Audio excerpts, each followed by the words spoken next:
joiners and who are physically present here for the another Wednesday CME lecture by KSM. Let me introduce the speaker today.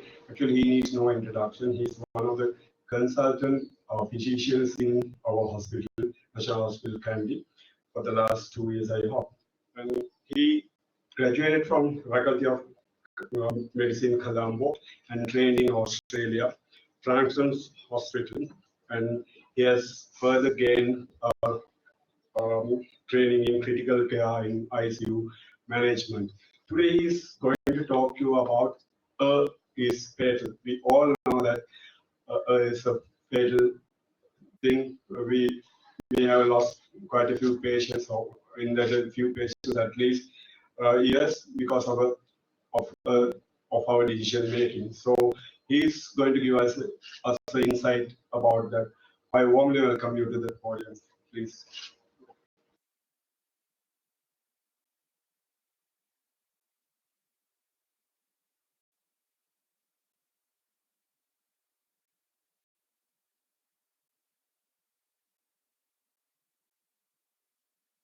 Thank you, Dr. Kanchana.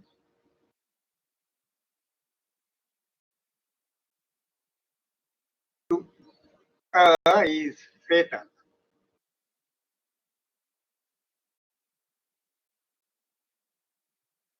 Let's start straight away.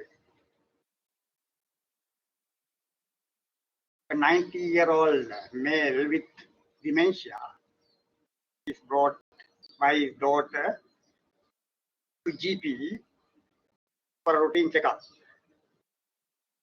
His heart rate was 70, blood pressure was 130 by 95. The diagnosis of hypertension was made and the GP started him on losartan 25 twice a day. 2 days later, he presents with ETU after a fall and a laceration on forehead. He is very confused.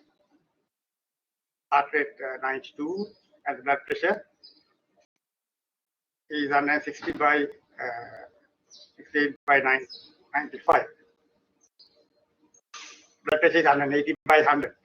The doctor says he was compliant with antihypertensives and had no other illness other than dementia.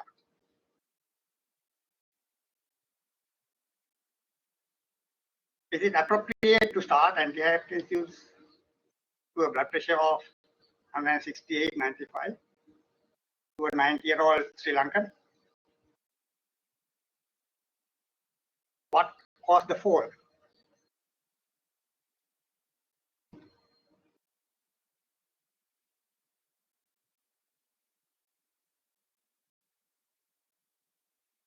Second patient, 65-year-old male admitted to ETU with a 6-hour history of chest pain, hemodynamically stable, lungs were normal.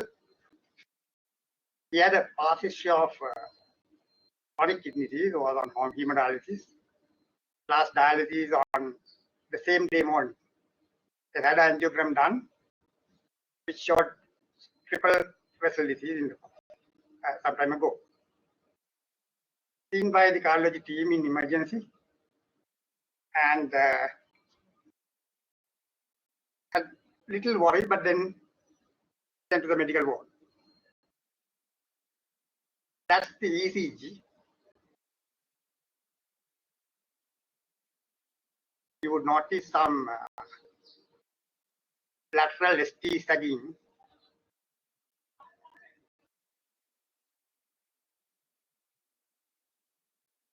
Another ECG a couple of hours later.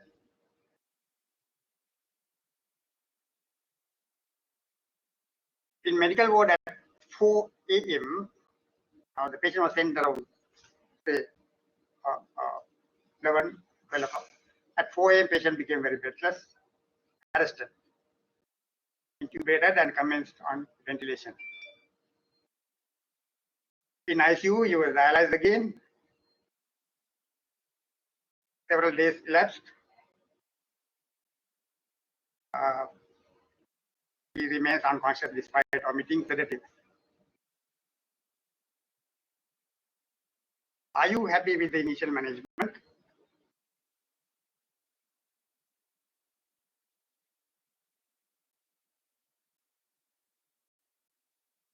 Another patient, when I was started in a base hospital, walked into the ward around 5 p.m. at odd time. So a patient on the trolley having a seizure, thing on the trolley about to be taken back to the ambulance. He was transferred from a peripheral hospital, but then now about to be transferred again. For us, when I asked the team, I was told that they can need a CT and he is about to be transferred. But the patient was having seizures. Is the CT priority before managing seizures?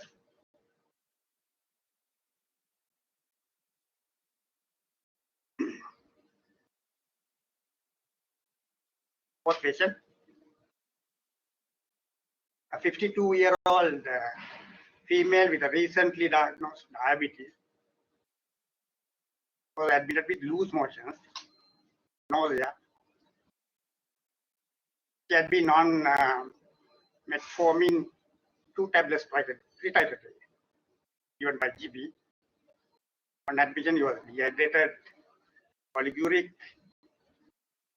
slightly hyperventilating, and slightly breathless.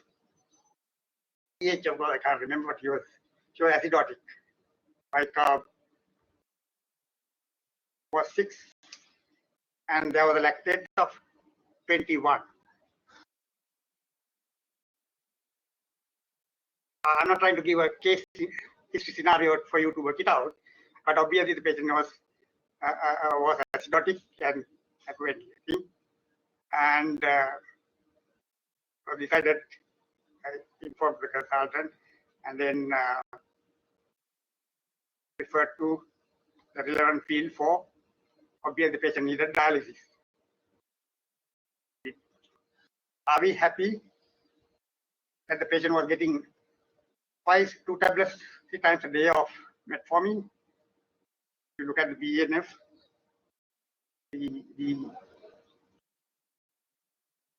the maximum amount that you can give per day is something like 2 grams. It was so 3 grams a day some time ago, but not so at the moment. Anyway, he had been having some loose motion, was dehydrated, and then he was going into acute kidney injury, and metformin would have caused lactic acidosis.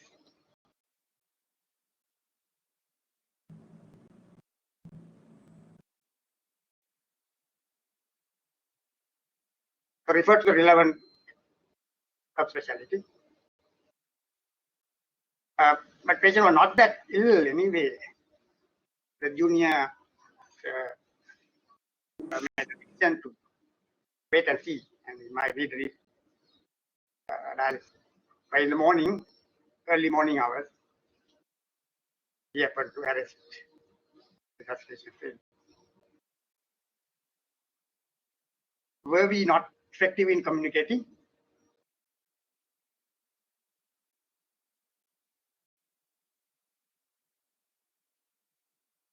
What caused acidosis? Of course, the metformin and the dehydration.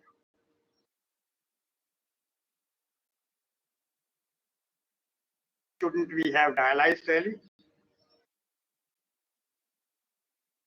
Another patient, 76-year-old male, admitted at 11:30 p.m. with hematemesis. Past history, he was having possible ischemic heart disease, had been abusing alcohol. Medication included aspirin, coproprazole, losartan, and omeprazole. Patient becomes stable with blood transfusion and parenteral fluids. However, urgent upper GI was organized, and the enthusiastic gastro SR had done a upper GI and did some banding as well. A couple of hours later, went back to the ward and then had a sudden massive hematemesis, went into shock and died. Should we have done banding in a patient who has been receiving aspirin and clopidogrel?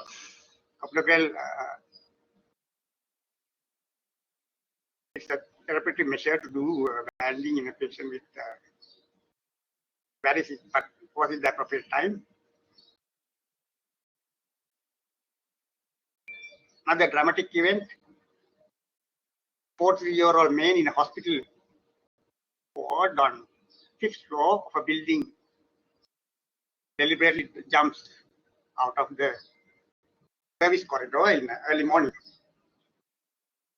and kills himself after being in the ward for more than 1 month.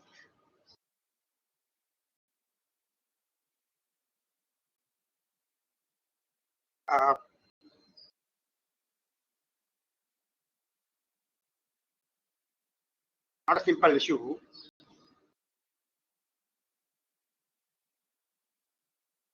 In the face of COVID infection, are we doing the correct thing all the time?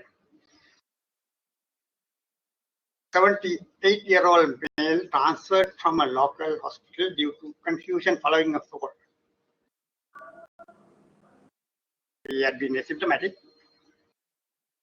on metformin and a number of antihypertensives.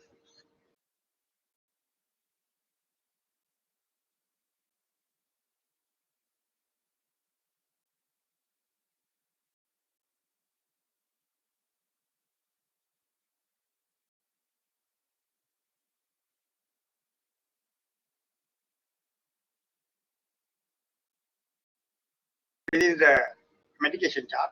Had been on captopril, atenolol, atorvastatin, aspirin, SMN,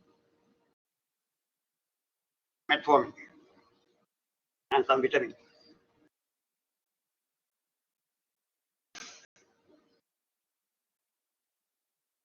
He has had a fall. A patient who had a fall on multiple antihypertensives. He was having a normal or rather slightly elevated blood pressure. Most probably the fall would have been due to the postural hypertension, unless he tripped and had a fall.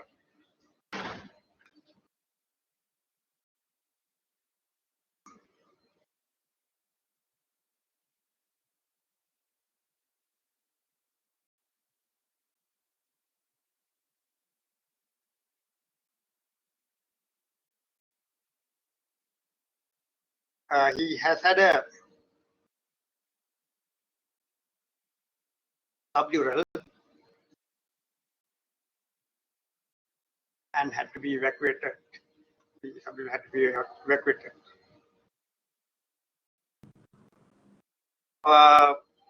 This is a good example of getting a proper opinion when in fact the judgment is wrong.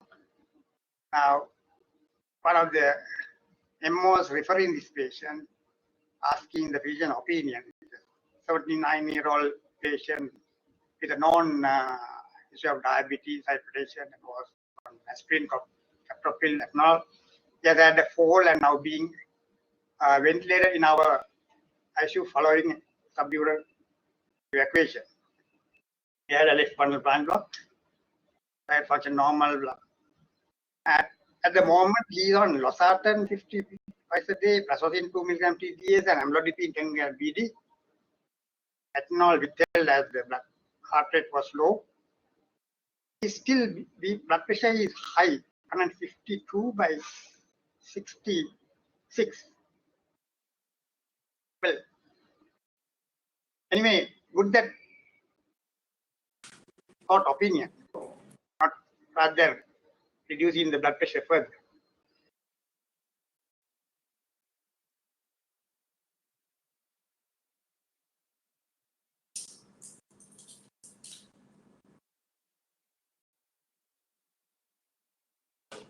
her was fatal was an article.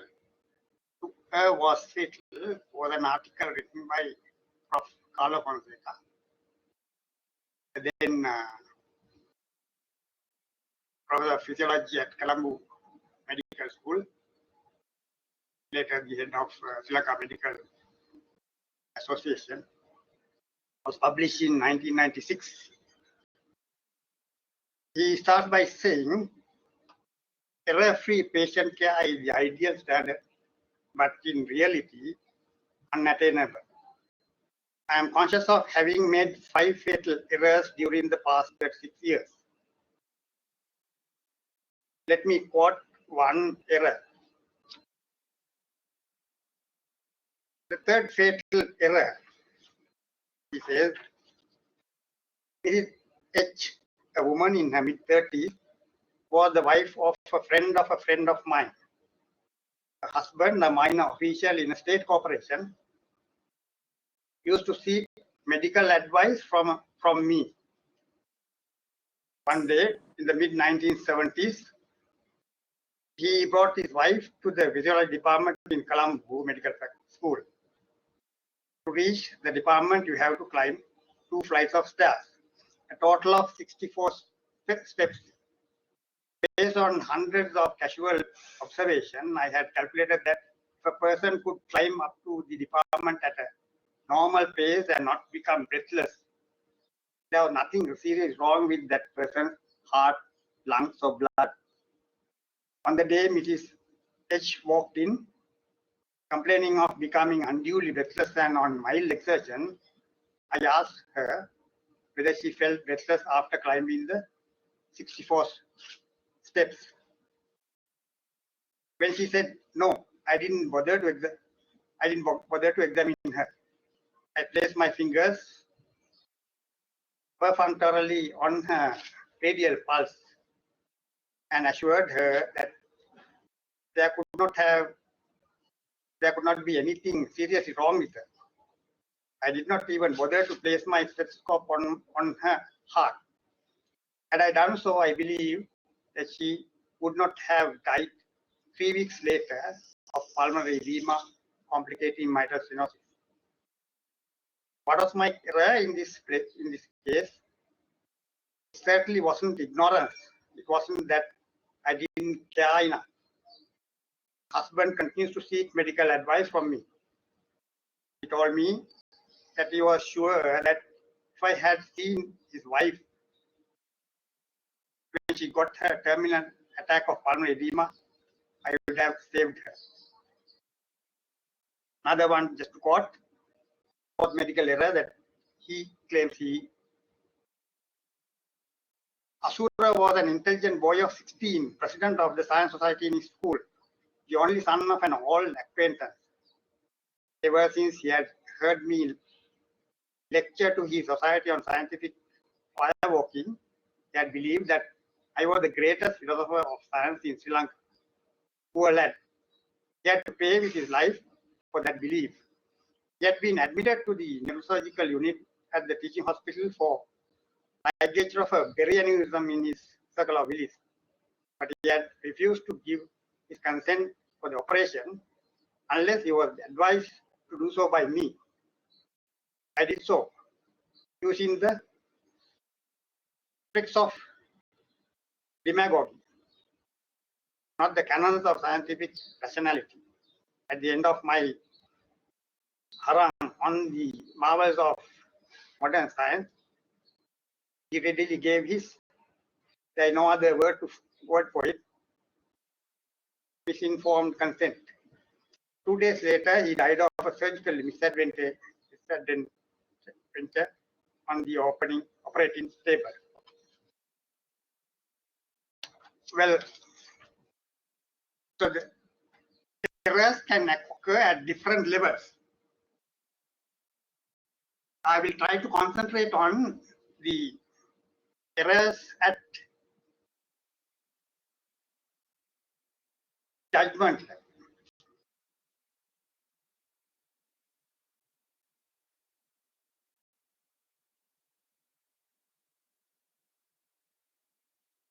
Errors can occur judgment level or implementation. I'll try to concentrate because it's a vast field, talk, all that.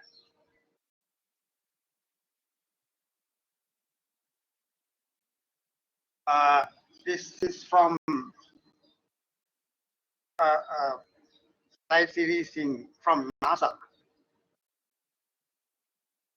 National Aerospace Agency in US.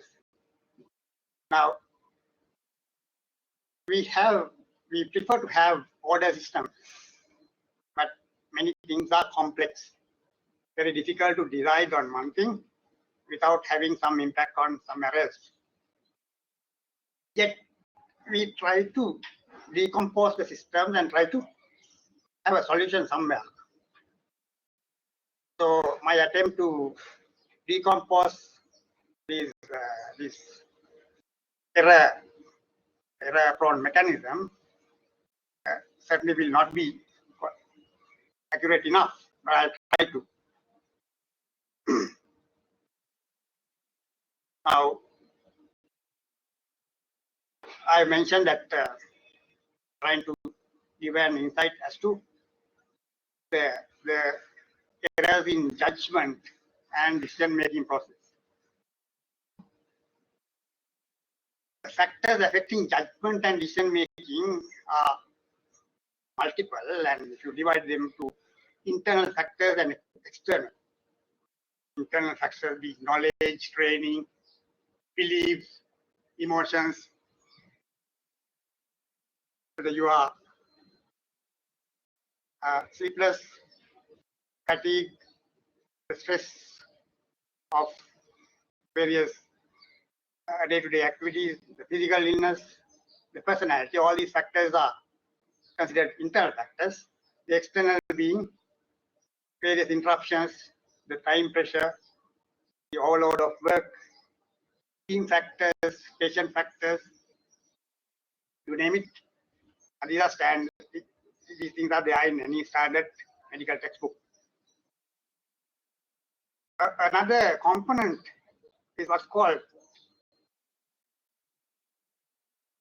cognitive biases or inertia, the conservation of cognitive effort.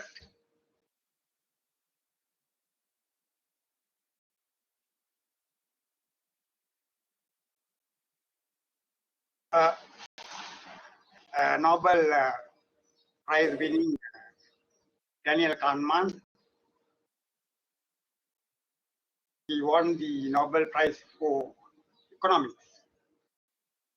So he was a psychologist, has tried to define the types of thinking into two categories, type 1 and type 2.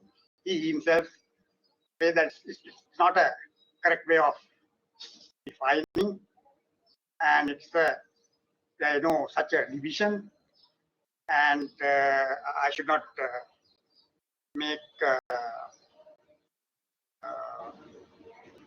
I should not try to comment about his description. I will may not do justice to him. But he says, out of the models of diagnosis, you, in a way, how to achieve a diagnosis in a way is to have a possible cause of particular symptom or sign and work out in an iterative way, to go in a logical, deductive, rational way and achieve a diagnosis or come to a conclusion, be it in medical field or be it in legal field or be it in political or be it in teaching or in nature. You go in a ordered fashion and in an iterative approach. You review the symptoms and then review the physical signs and go back and review the symptoms again, the history, and adjust your thinking process and come to a conclusion. That's called kind of a type 2 thinking, he says. Possible cause of a particular symptom or sign and work out in an iterative approach, which is logical, deductive. On the other hand, you can have spot diagnosis. You can have kind of pattern recognition, where you are going to pick judgments of new situations by comparing them with similar situations encountered in the past. That's called type 1 thinking. That's called type 1 thinking. So usually it's the combination of the two that we practice for us to achieve to get into a correct diagnosis or carry out proper medical management. So with that in mind, if you look at the cause of diagnostic error, as I mentioned earlier, it can be human cognitive error, it can be system error. So there can be no fault where we really can't find the fault.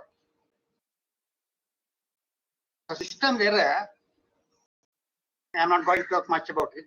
Results, the investigation results be not available, error-prone processes, poor supervision of inexperienced staff, poor team communication, inadequate diagnostic support. All these can be explained as system error.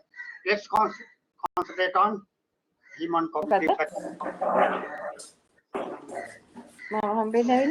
So when it comes to cognitive errors in decision making, it may be inadequate data gathering,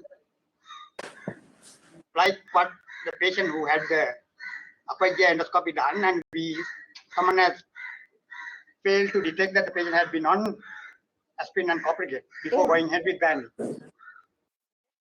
It can be errors in reason.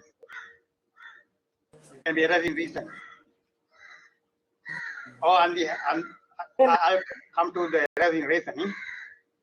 Or there can be no faults, like unusual presentation of a disease, rare disease, and missing information. You can never get any information. So, or else there can be many other ways of classifying this cause of diagnostic error. These, again, as I said, it's just a very hypothetical way of putting forward the issue. Now, reasons for errors in clinical reasoning, these are directly from some of the standard textbooks. Davidson and Kumar and Clark, and you can refer to this. It can be knowledge gaps. We usually assume that this because of the knowledge gaps we do not know. Therefore, we try to learn more. But usually, it's not necessarily so all the time. Can be misinterpretation of the diagnosis test, and can be what are called cognitive biases. So think of most of the time whether we are misinterpreting the diagnostic test results that we are encountered with, and having an awareness as to the cognitive biases means to improve the diagnostic skill. We don't need that much of brain development for you to practice enough mathematics, enough technology correctly. Bias. What you know what you mean by bias? For instance, there are many biases named. Anchoring bias, the common human tendency to rely too heavily on the first piece of information of first anchor when making a decision. Now, for instance, the patient was having hypertension and referred to referred because after having a fall and confusion, CT was detected to as having subdural. But still, we are thinking whether there is hypertension as cause the bleeding rather than the fall, which yeah. මම පොඩ්ඩක් doctor මෙයාගේ lecture එක චුට්ටක් අහන්න කියලා හිතේ. Yeah. Anything that you want to? I want to ask whether to admit this child to our ward. Okay, you.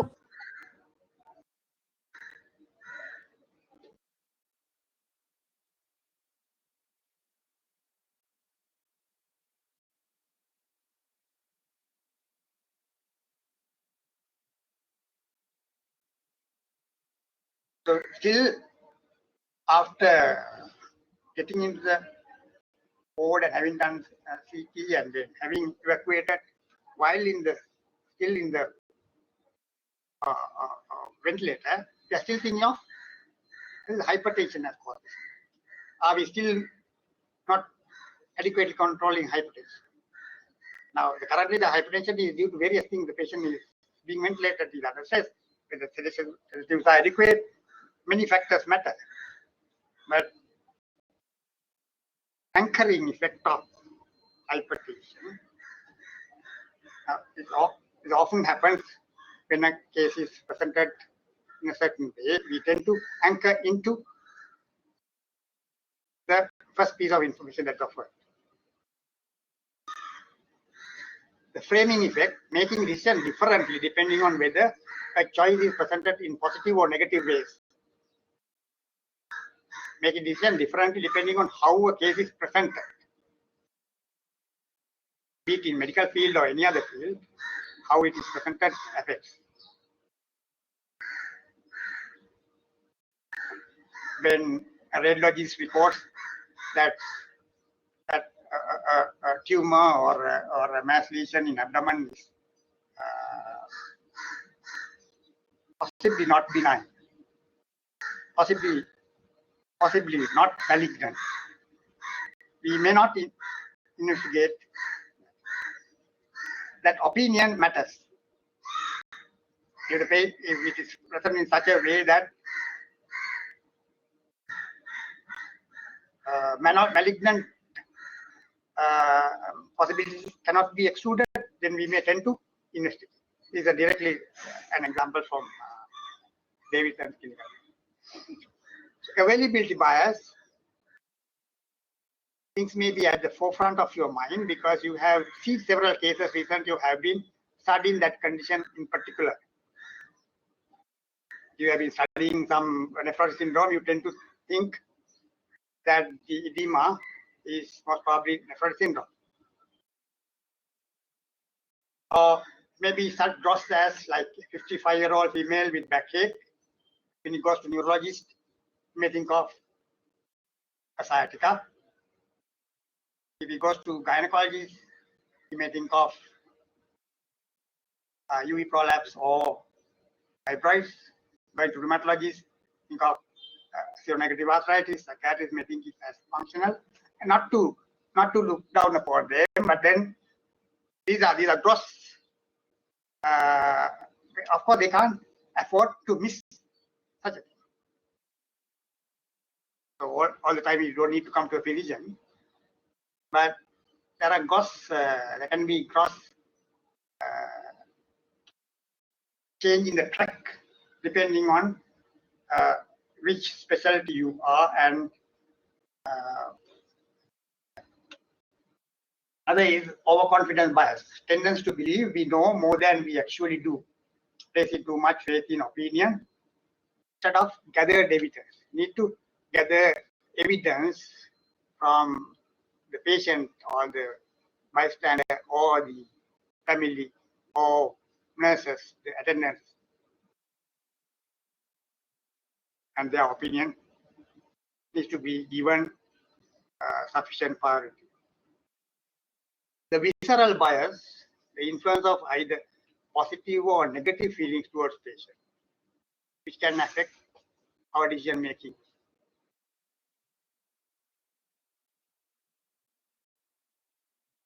a nurse bringing a patient or director calling you and asking a patient, or some other authority somewhere else phoning and asking about the patient, do we have a tendency to go ahead with positive steps? Or whether someone calls you sir or madam and we in a subtle way biased to give positive opinion or do more to the patient, or there are subtle ways, there can be subtle ways of visceral bias which affects, which is seen in not only in medicine, legal field, politics, in any other field that you name.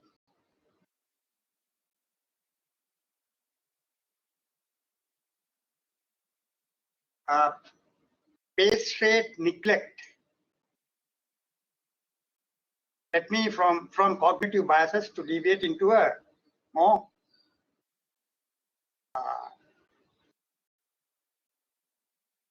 statistical aspect of it, or rather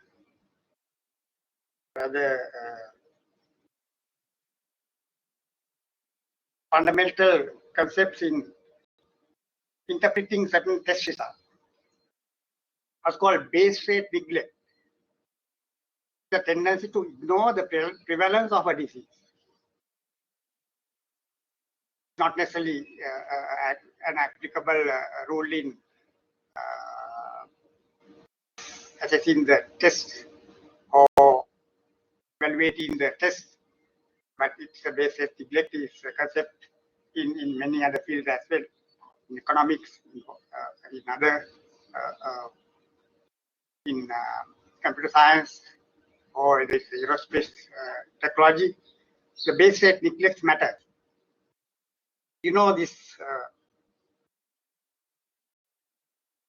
box. Sensitivity is true positives divided by true positives and false negatives.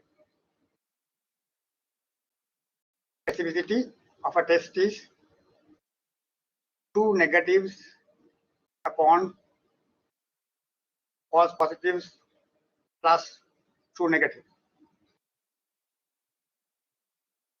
Let me complicate a little bit further. What's called predictive value, a positive predictive value, is true positives the other way. True positives divided by true positives plus false positives into 100. So predictive value is different from sensitivity or specificity.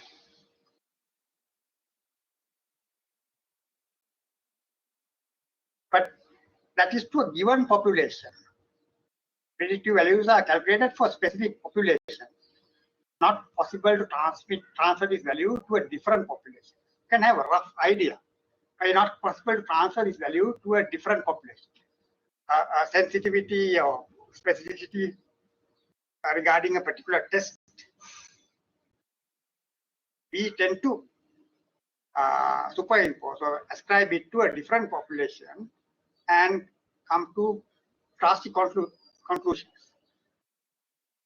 Just to illustrate, say there is a disease which occurs 1 in 1,000 patients, a disease which occurs 1 in 1,000 patients, and you do a test which has a positive test result rate of 5%. The test has never been failed to detect a person who actually has the disease. Right? It's quite a sensitive test. And then you perform that test. What is the chance that the person found to have a positive test result actually has the disease? What is the chance that a person found to have a positive test result actually has the disease? False positive test rate 5% means true positives are 95%. You tend to think that it's a 95%.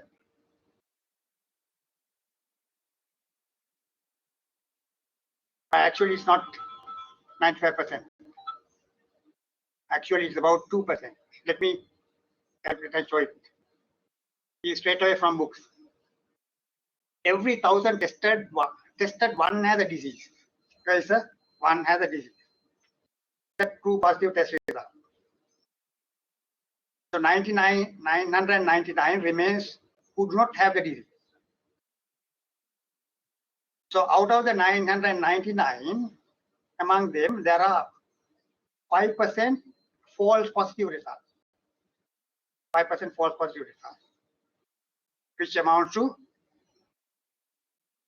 5% of 999, roughly about 49.95.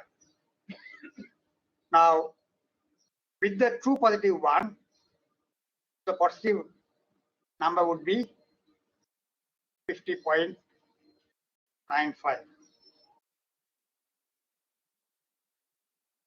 You get it?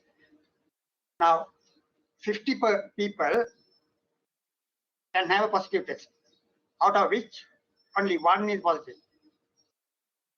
Out of which only one is actually positive. So roughly about only 2% has the disease.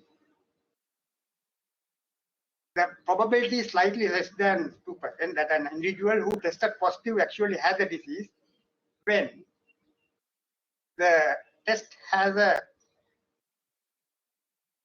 capacity to detect 95%. Test has a false positive rate of 5%, the false positive rate, true positive rate of 95%, with a disease prevalence of 1 in 1,000, still the chances of a person testing positive to have the disease is just 2%, provided all the other clinical data are discounted. Someone comes with some physical. So there comes the probability of pre-test probability. Someone comes with a chest pain, someone comes with a massive chest pain, unbearable, think it's that counts a lot. So the pre-test probability counts a lot. So here, without considering that. So this is called post-test probability. Is the probability of a disease after taking into account new information from a test result. Post-test probability is the probability of a disease after taking into account new information from a test result, whether it's positive or negative. It is not predictive value. Predictive value of a test is quite different. The question you are asking is not what is the probability of observing the test result that you did, given that you had the disease, which is called likelihood ratio. It is in fact what is the probability of you having the disease, given that we observed that the test is positive. All posterior in Bayesian language. A theorem called Bayes theorem can be used to calculate the post-test probability for a patient in a population. Let me confuse you a little bit. Probability of having the disease is, you call it P disease, right? And probability of test being positive, P test positive. Probability of test being positive given that you have the disease, if that is P test positive upon disease. The posterior probability, given that the test is positive, and you are trying to calculate the probability of that person having a disease, posterior, equals likelihood into prior into evidence, divided by evidence. What do you mean by that is P disease into test positive equals P test positive upon disease into P disease divided by P test positive. not the time to go into detail of it. So, in other words, interpretation of new information depends on what you believed beforehand. The P disease matters, right? But we are concentrating on P test upon disease, but P disease matters, and P test positive also matters.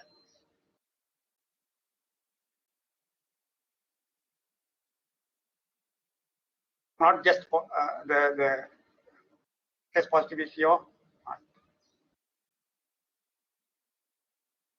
Let me take back to some areas from the confusion. Strategies for avoiding bias. We talked about the bias. So bias occurred at this level, and bias, the errors occur at the interpretation of the test result. Someone comes with a lipid profile with, and lower down is written high report, moderate, and you interpret it on based on something else which is quite irrelevant to probably the population that we are talking of, or based on some research or something done 20 years ago. Strategies for avoiding bias. These are some of the things that I suggested: adopting an iterative approach, team discussion, diagnostic criteria and guidelines, consider the patient's problem in language devoid of assumptions, using list of disease classes to avoid jumping to conclusions. Like, say, you have infectious, inflammatory, malignant, traumatic, immunological, so various classifications. So you are trying to exclude. So I'm going back to the bias scenario. That's irreversible in Sripada.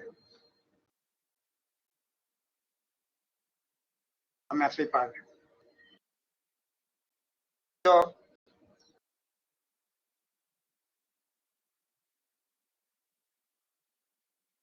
let me cut off some things. These are just ways to minimize some prescription errors and all. This is what I showed you. A way of decomposing error into a certain conceptual framework itself can be flawed. In a complex system, it's quite difficult to analyze and pinpoint. This is where you can say make a bearing on certain things, but it's linked in various ways. Links in various ways. 20, 30 years ago, when I was coming to this hospital, on the main entrance, there was no such a huge gate, but there was enough space in the pavement. We could walk in. I had a fall after tripping when I was jogging, and then had a slight laceration, and was walking to the hospital on the pavement. Quite there was enough space in the pavement, and many years elapsed. That's the situation now in front of our gate. The technology or the facilities available has not helped to improve. There's a huge gate. We have our hospital. Even the pregnant lady has to walk on the road. The pavement and the part of the road is blocked with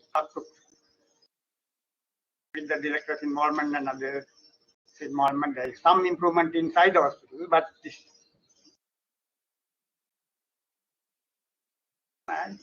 and you can't get your vehicle in because it's stuck to turning around. you can't have perfection inside the hospital. There is chaos outside the hospital.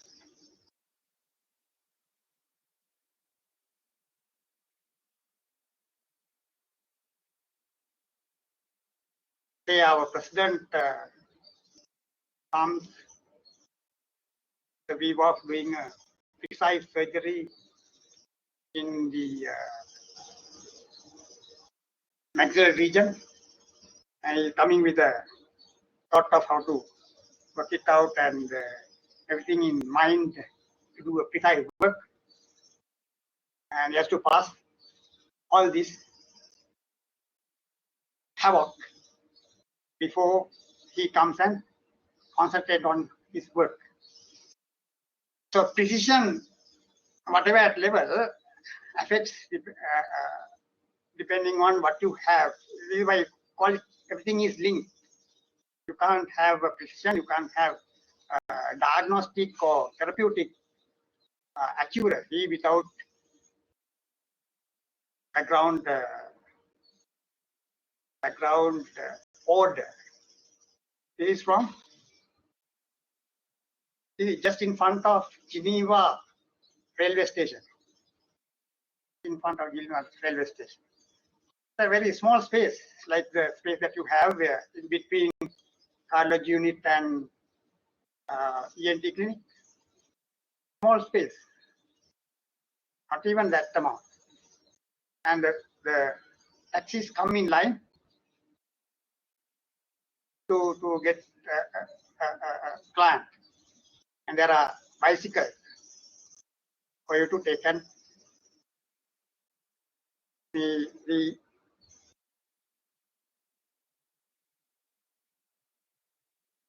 bus comes in different line, so all the patients are, all the passengers are clear. We think it's the money, or we think what matters is the money or your affluence. Not necessarily. There is a park in Vienna. What you see is you see a cup there with a person sitting. He's a beggar. Vienna is considered one of the best cities to live. Three other being in Vancouver, Melbourne, and Vienna. So then they have beggars. It's not just the money. How you create order. The training of doctors, why are we not able to, why don't we, it's just the society's duty to create environment for us to do our work.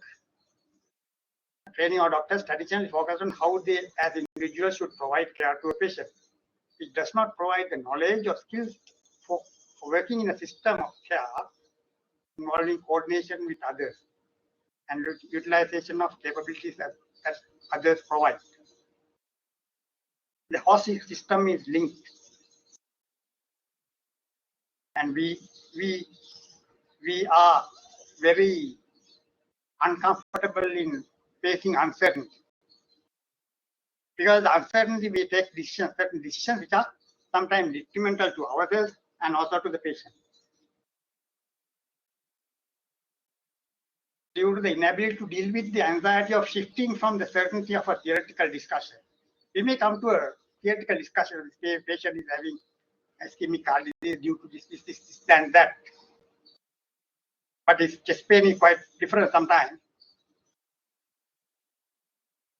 And his symptoms are quite different sometimes, because we have not looked into, or we have not been able to manage without having a diagnosis. We should be able to manage without having a diagnosis. When we are not having a diagnosis, we are just uncomfortable. We try to sign a label. due to the inability to deal with the anxiety of shifting from a certainty of theoretical discussions of medicine early in their training to its more apparent practical application. What happens at this moment, or what is happening to the patient, has to be ascertained and then treated rather than coming to a conclusion all the time. It may be symptomatic treatment, it may be empirical treatment, it may help from psychologists or psychiatrists, but need not be in a patient who is having malignancy. Patient can be entirely a different scenario with a young patient with no with possible long life, but still we may make mistakes if we try to arrive at a diagnosis all the time. Right. But by normalizing the uncertainty and attending to the effective response to living in the face of an uncertain future, we may help our patients and their families enjoy the time they have now. So need to normalize uncertainty. We are in an uncertain world. We cannot have certainties all the time. There's the other side of prognosis. In many respects, the primary communication task of clinicians is the management of uncertainty, and perhaps in no realm is clearer than in communicating about prognosis. By normalizing uncertainty and attending to the effective response to living in the face of an uncertain future, we may help our patients and their families enjoy the time they have now. Need not be a malignant vision. From NEJM 2013. To illustrate that, let me just show another concept in complexity. That's at Kadgarna. Now it's in a different scale from this. Come closer. The rock, which is come further closer, you see some gadget underneath motorcycle. Yeah. And the picture is not that solid now. It's just not the rock. There is the cement, reconstructed material. So depends on the scale at which you see the problem. When you see at a finer scale, it may not be that smooth. To go further, is made of rock plus some constructed material and some havoc there. So the scale matters in achieving and perfection. It's a trade-off between the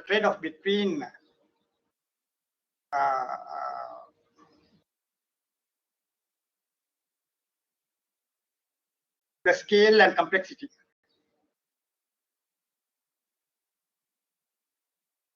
We like to have order system, what we have is complex system, and trying to decompose and so it will be tough. Now, complexity as a function of scale for three kinds of system: random, coherent, and complex. Now, when it comes to fine scale surgery, you can't clear the ward and come to the you can't sweep the theater and start doing. You have to concentrate on that fine scale, while coarse scale clearing and everything done by someone else. So the complexity of task depends on your complexity. Of course, you are prepared to, you can sweep the theater, but complexity of task, there is a division of work based on the complexity of task. And when it comes to diagnosis, the same thing applies. Depending on your complexity, you may be able to arrive at a better or more practical diagnosis than looking at it in a cost scale.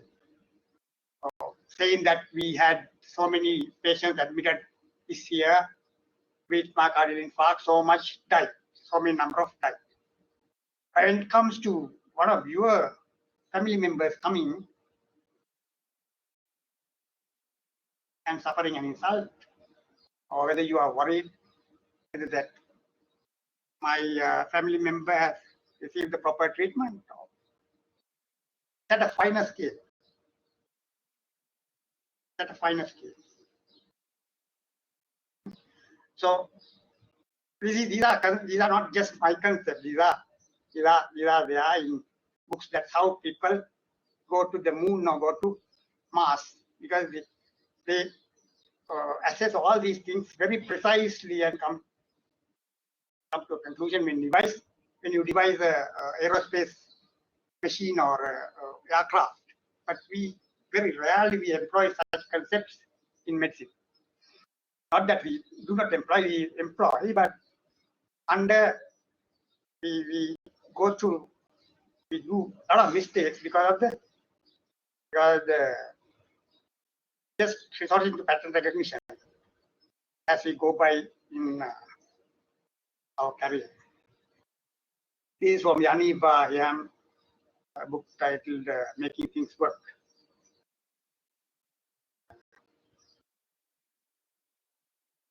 The conventional approach to complexity had been like this. It's called modularity, abstraction, hierarchy, and layering. When a patient comes, or when a decision has to be taken, these are conventional methods that you adopt.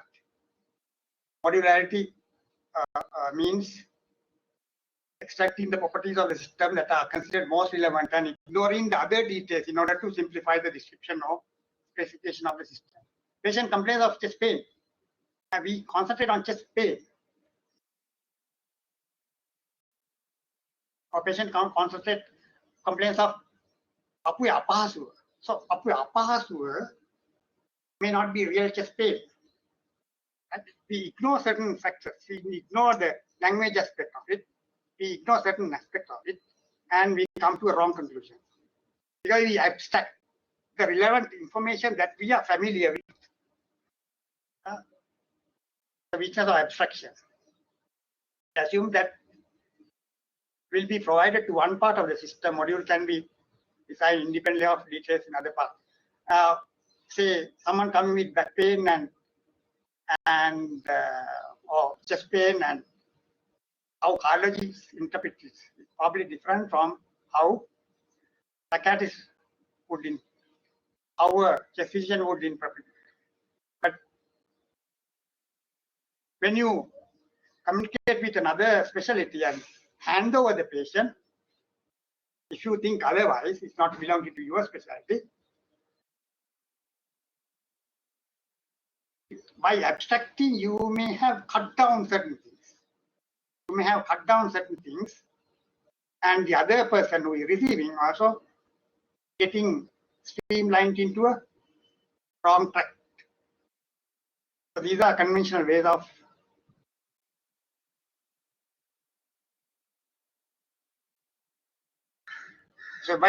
and hierarchy, layering, hierarchy. You call the you call registrar, SHO calls the SHO calls the registrar calls the consult, senior registrar calls the consultant. Hierarchy. It's a good way of, but then there can be many fallacies.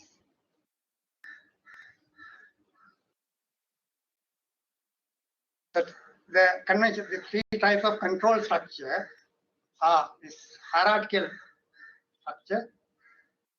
Generally, we now tend to have a hybrid structure to avoid that. And the person on the top, the level of complexity of that person on the top will determine the efficiency of the system. The level of complexity of the person on the top will determine the efficiency of the system. KSM being such efficient, I do not need to comment. Okay. Now, the proper way is probably to have a network. Because everything is linked. You can't have control somewhere on one person's hand. So everything is linked. You can't change one parameter without having some drastic conclusion, drastic effects on somewhere else. So new approach to complexity, be it in medicine, be it in legal, be it in politics, be it in somewhere else, an evolutionary process, a cyclical feedback, iterative refinement, applies to human cognitive factors in making a diagnosis as well. You look at, take the history, examine, go back to history, refine the examination and further examine, and then go back and go through the investigation and review. So it's a iterative refinement, compete and cooperate at different levels. Instead of imposing uniformity, explicitly imposing variety, which is not that familiar for us. We try to make everything uniform. We try to give a diagnosis. We try to make it everything uniform. I'm talking in abstract terms, but if you try to, if you can think of what I'm trying to talk of. Well, we have number of physicians here in our hospital. None of us is uniform. We have own way of dealing with certain problems, certain patients, and that actually is good. Instead of imposing uniformity, say this consultant should behave this way, that consultant should behave this way. We have a uniformity the system won't work. So comprehensive advanced planning is, in such a complex system, comprehensive advanced planning is not possible. The system is designed to be effective in an adaptive process. Be it diagnosis, be it patient care, be it management of family affairs, be it dealing with friends, be it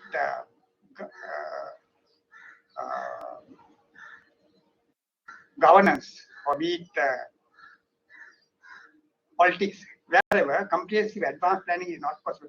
But we try to, now this COVID, we should have a plan for 6 months. We have been trying, can you remember? But we could never succeed to have a plan. 2 weeks is changed. Comprehensive advanced planning is not possible. You have a certain degree of planning. System is designed to be effective in an adaptive process.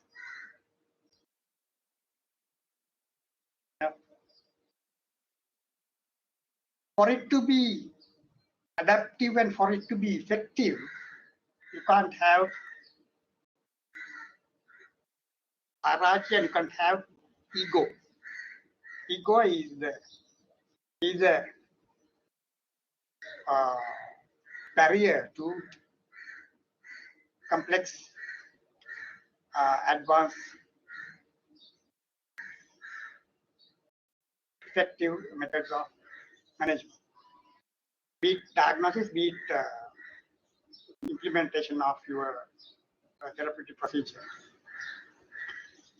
The stability, you like to have a stability, again from NASA. You prefer to have a short-term order and long-term order. You expect after a few fluctuations to have a long-term order. It usually doesn't happen. There can be short-term order because of your ordered sequences, just way of writing the diagnosis, or way of giving a discharge card, or way of having protocols to manage the ward setup.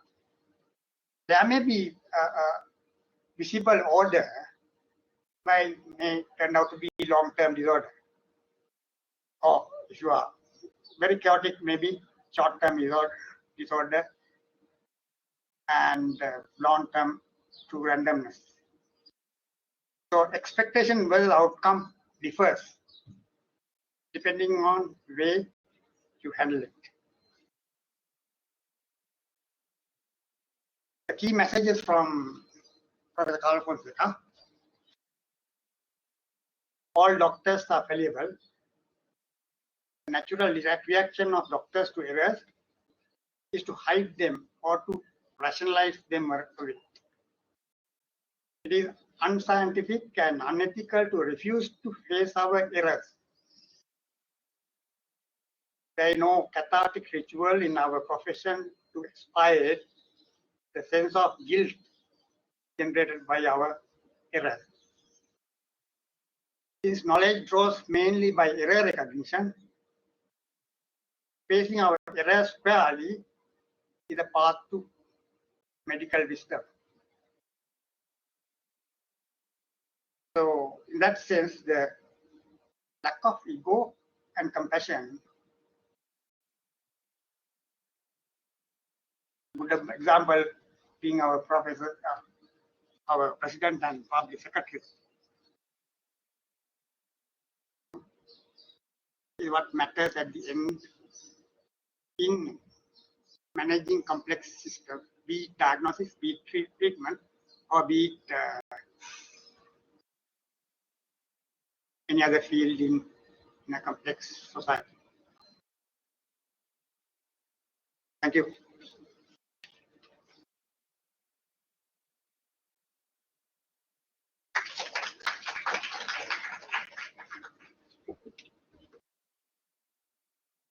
Thank you, Dr. Senadheera, for that wonderful lecture. And it's we can spare for some time. Any question? If you have any question, ask from Dr. Senadheera.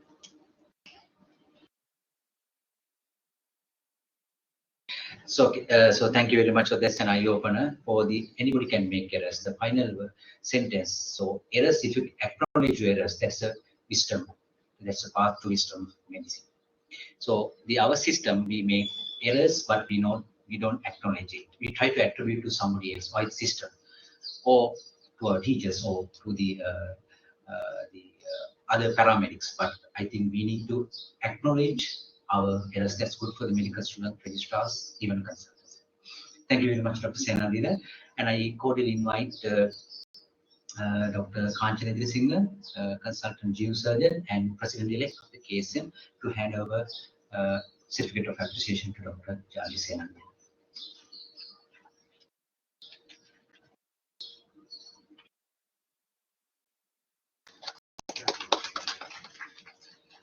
Thank you very much, Dr. Kanchana and Dr. Senadheera. So this is thank you very much for all the physical participants and also the online participants. And the refreshment is available on the other side. Lunch bags will be served. Thank you very much.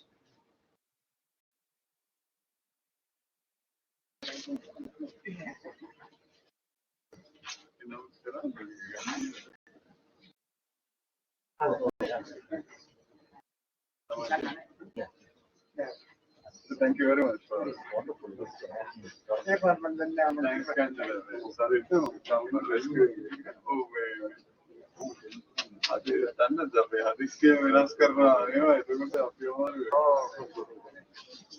I have the thinking. I have the thinking. Lecture. Oh.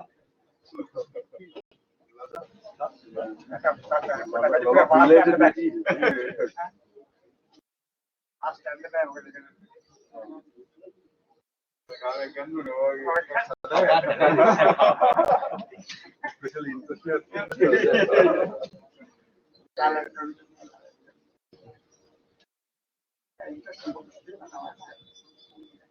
Samani, all stand Samani directly from Davis and Kumara.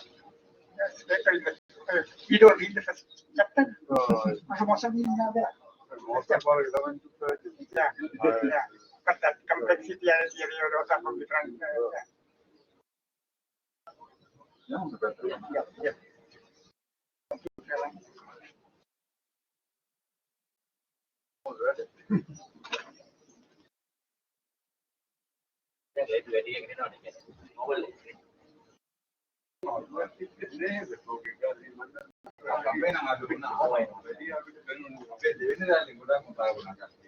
Oral.